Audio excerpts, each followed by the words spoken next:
rioting is happening everywhere, and it is a lie. Joining me now is Democratic Congressman Jimmy Gomez of California. He represents several neighborhoods in Los Angeles. Let me start with this. There's so much political infighting. There's so much back and forth here. Are you concerned that this political battle will end up hurting your state far more than any small group of protesters who are doing physical damage to buildings?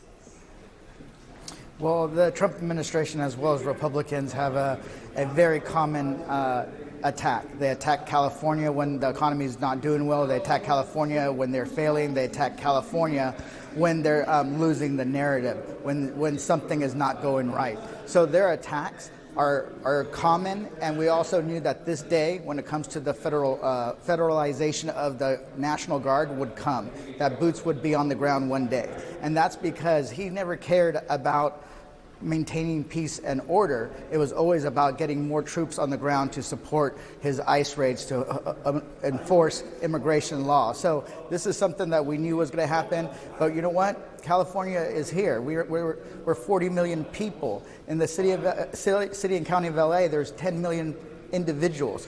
34% are foreign born. So he says he's going to save us from criminals. Who is he saving us from? Ourselves? So we're going to really push back on this. And we know that this is not going to end anytime soon. But I want everybody to know this will spread to their cities and their states eventually, just like it did yesterday in San Antonio, Texas.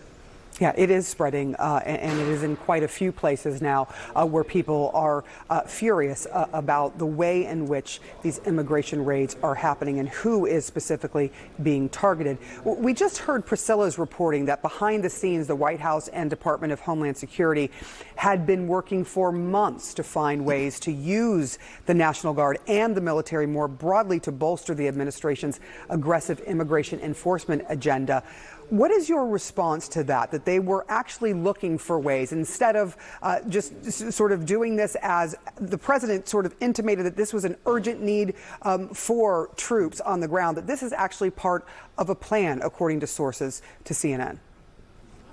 No, absolutely true. He was planning on this for months. This is something that I believe they were thinking about the minute. Immediately after the election, he was already considering this. I have a friend who was a DOD employee on the civilian side. They said that this was one of their fears, that they would federalize National Guard, also look for ways to include active duty Marines, which is extremely, extremely dangerous. And what it tells you is that it's not about maintaining law and order. It's about really trying to bolster the people that are in these operations. And here's the thing. My district includes almost all of downtown LA. My son, who's 3 years old, and my wife went to downtown for a prayer vigil against these deportation raids because they know that they're targeting families. And guess what? They're completely fine. So a lot of the stuff that's going on is isolated to a few blocks around the detention center. And anybody that does throw rocks or attacks law enforcement or creates vandalism should be held accountable. We don't condone it, we condemn it, and also because it takes away from what people are trying to do, is to protect our immigrant community. I do want to lastly ask you about the so-called Big Beautiful Bill that Democrats are calling the Big Ugly Bill, or many other different names, and how you see this playing out. How do you plan to sort of fight against this, being that Democrats do not have the power in either of the houses? One of the things we have to do is continue showing up and fighting, and we also have to do whatever we can to slow this bill down. That's why you saw Democrats going for over almost 30 hours straight from the Rules Committee at 1 a.m. to 9 the next day, 9:30 the next morning, and it's because we know that we want to keep fighting. And when we do that, people start paying attention. The public starts paying attention, and they start finding out, oh, you're kicking almost 14 million people off of Medicaid. Oh, you're defunding anything that has to do with X, Y, and Z. Oh, now if your deficit blows up, adds $3.9 trillion to the national debt, then there's going to be cuts to Medicare.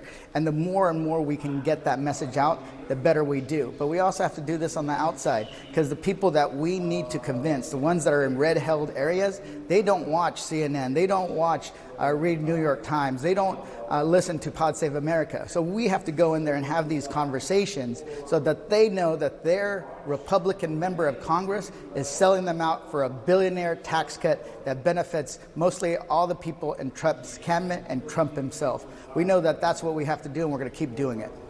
Congressman Jimmy Gomez, thank you so much for coming on this morning. I know it's been a very busy time for you. Appreciate it. John. All right.